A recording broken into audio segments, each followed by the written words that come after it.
Quelques sourires et une poignée de main ferme. Rencontre en terrain neutre entre Vladimir Poutine et Joe Biden à Genève. Une rencontre au sommet, scrutée par le monde entier. J'espère que la réunion sera productive.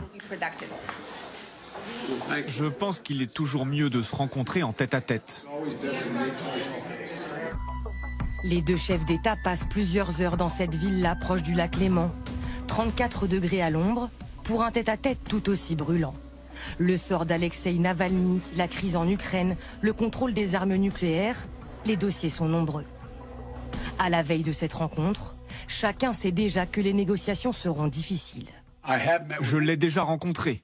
Je trouve que c'est un homme dur et intelligent. Je trouve qu'il est, comme on dit dans le sport, un adversaire digne. Le président Biden est radicalement différent de Donald Trump. C'est un vrai professionnel, lui. Il a passé quasiment toute sa vie d'adulte en politique. Vladimir Poutine peut se faire le même compliment. Presque 22 ans au pouvoir. Il a vu passer 5 chefs d'État américains. Clinton, Bush, Obama, Trump, qui affichait sa proximité avec le leader du Kremlin. Juillet 2018, lors d'une conférence de presse commune avec Vladimir Poutine, Donald Trump va même jusqu'à défendre son homologue russe accusé d'ingérence lors des dernières élections présidentielles américaines. Est-ce que vous dénoncez devant le monde entier et auprès du président Poutine ce qu'il s'est passé en 2016? Est-ce que vous lui dites de ne plus jamais faire ça? Monsieur Poutine, à côté, dit que ce n'est pas la Russie. Je vous le dis, je ne vois pas pourquoi ce serait eux.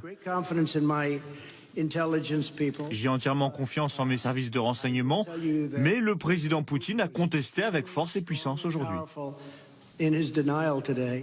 Changement de président et changement de ton. Pas question pour Joe Biden de céder même face à l'homme fort du Kremlin qu'il connaît déjà bien. En 2011, alors vice-président des États-Unis, il rencontre le Premier ministre Vladimir Poutine et ne mâche pas ses mots.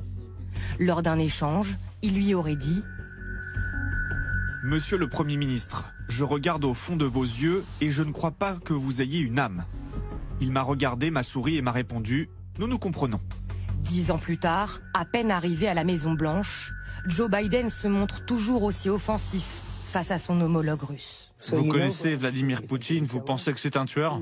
Oui, je le pense. Quel prix doit-il payer? Vous verrez bientôt le prix qu'il va payer. C'est celui qui le dit qu'il est.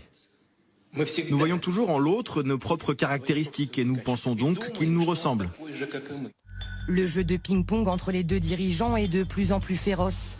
Près de 6 mois d'échanges houleux.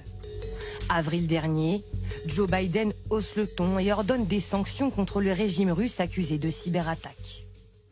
J'ai dit au président Vladimir Poutine que nous allions bientôt réagir de manière mesurée et proportionnée, car nous avons conclu qu'ils avaient interféré dans l'élection et que cette cyberattaque était totalement déplacée.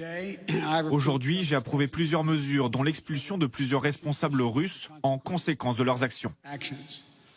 On nous a accusés de tous les maux. Interférence dans les élections, cyberattaque, etc.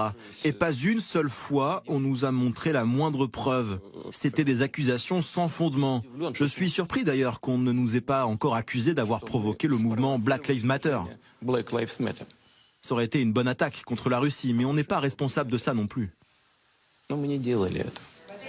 La rencontre d'aujourd'hui va-t-elle apaiser leurs relations? En tout cas, les deux chefs d'État ne donneront pas de conférence de presse commune à la fin de leur rencontre.